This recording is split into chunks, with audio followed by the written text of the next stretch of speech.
Ensuite, et grâce pour grâce, car la loi a été donnée par Moïse, la grâce et la vérité sont venues par Jésus-Christ. Personne n'a jamais vu Dieu. Le Fils unique qui est dans le sein du Père est celui qui l'a fait connaître. Donc, voyez-vous, Dieu, il est écrit que à tous ceux qui l'ont reçu, à tous ceux qui ont reçu qui? Jésus, à tous ceux qui croient en son nom c'est Jésus. Jésus, le Fils de Dieu, Jésus, le Sauveur du monde, Jésus, Dieu manifesté dans la chair, à tous ceux qui croient en son nom. Et elle a donné le pouvoir de devenir enfants de Dieu, lesquels sont nés non du sang, ni de la volonté de la chair, ni de la volonté de l'homme, mais de Dieu. Donc, Dieu nous appelle à devenir ses enfants par adoption en croyant en Jésus.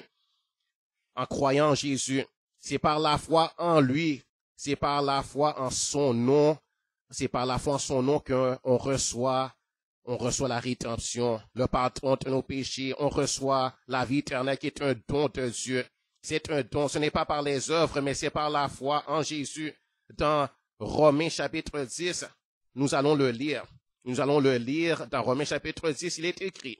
Et Romains, c'est écrit par l'apôtre Paul. Paul qui est un apôtre et un prophète de Dieu, qui est un enseignant de la parole de Dieu, que Dieu lui-même avait établi. Dieu lui-même l'avait choisi, l'avait oint. Dieu s'est révélé à lui. Dieu lui a parlé. Et cette parole-là, c'est pas sa parole à lui. C'est pas sa parole personnelle, mais c'est la parole de Dieu. Et dans Romains chapitre 10, il est écrit, il nous dit, frère, le vœu de mon cœur et ma prière à Dieu pour eux, c'est qu'ils soient sauvés. C'est qu'ils soient sauvés. Dieu veut que on soit sauvés. Ici, il parlait des Juifs. Je leur rends le témoignage qu'ils ont je leur rends le témoignage qu'ils ont du zèle pour Dieu, mais sans intelligence, ne connaissant pas la justice de Dieu et cherchant à établir leur propre justice, ils ne se sont pas soumis à la justice de Dieu, car Christ est la fin de la loi pour la justification de tous ceux qui croient. En effet, Moïse définit ainsi la justice qui vient de la loi. L'homme qui mettra ces choses en pratique vivra par elles. Mais voici comment, par la justice qui vient de la foi. Ne dis pas en ton cœur qui montera au ciel, c'est en faire descendre Christ, ou qui descendra dans l'abîme, c'est faire remonter Christ d'entre les morts. Que dit-elle donc? La parole est près de toi, dans ta bouche et dans ton cœur, et c'est la parole de la foi que nous prêchons. Si tu confesses de ta bouche le Seigneur Jésus, et si tu crois dans ton cœur que Dieu l'a ressuscité des morts, tu seras sauvé, car c'est en croyant du cœur qu'on parvient à la justice, et c'est en confessant de la bouche qu'on parvient au salut. C'est ce que dit l'Écriture, quiconque croit en lui ne sera point confus.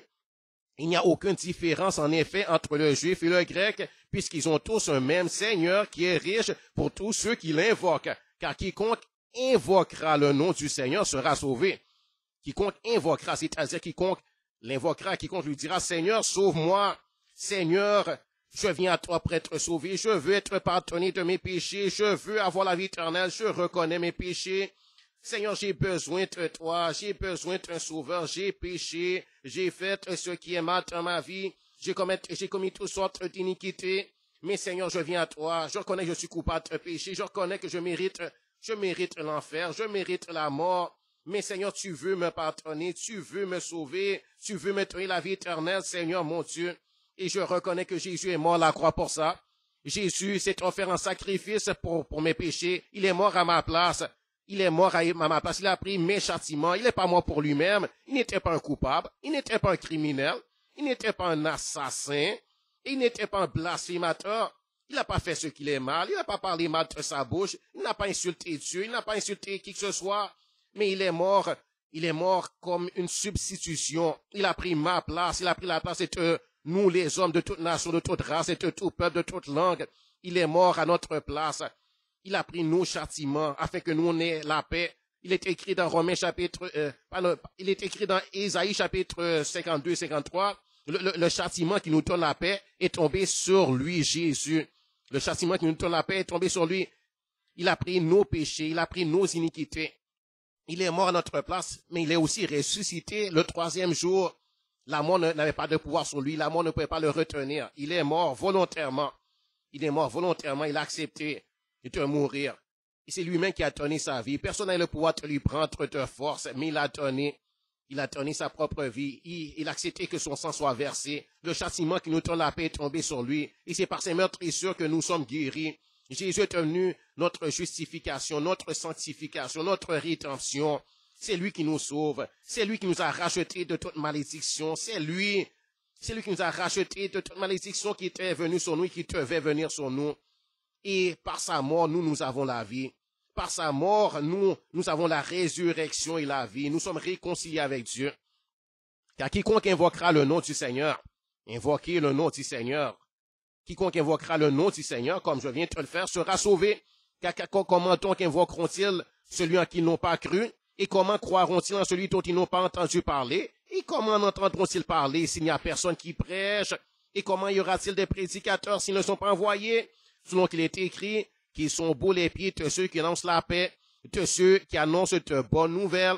Mais tous n'ont pas obéi à la bonne nouvelle. Aussi Isaïe dit-il, Seigneur, qui a cru à notre prédication?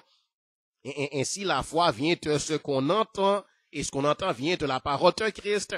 Mais je dis, n'ont-ils pas entendu?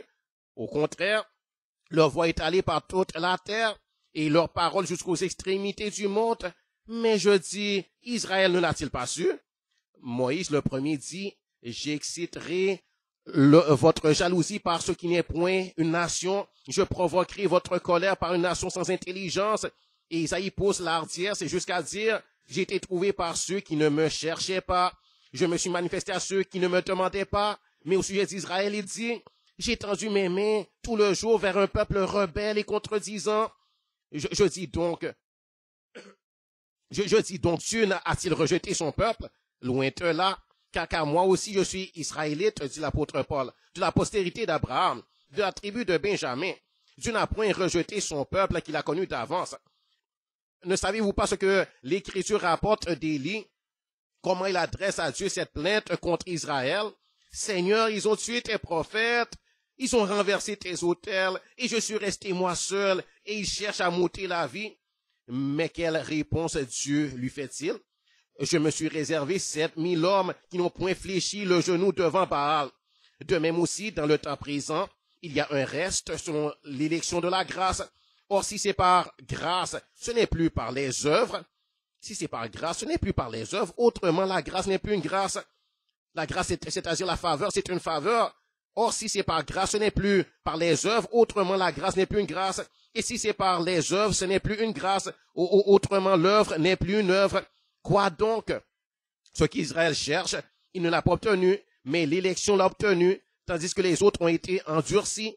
Selon qu'il est écrit, Dieu leur a donné un esprit d'assoupissement, tes yeux pour ne point voir et tes oreilles pour ne point entendre. Jusqu'à ce jour, il t'avait dit que leur table soit pour eux un piège, un filet, une occasion de chute et une rétribution, que leurs yeux soient obscurcis pour ne point voir et tiens leur dos continuellement courbé. Je dis donc, est-ce pour tomber qu'ils ont bronché?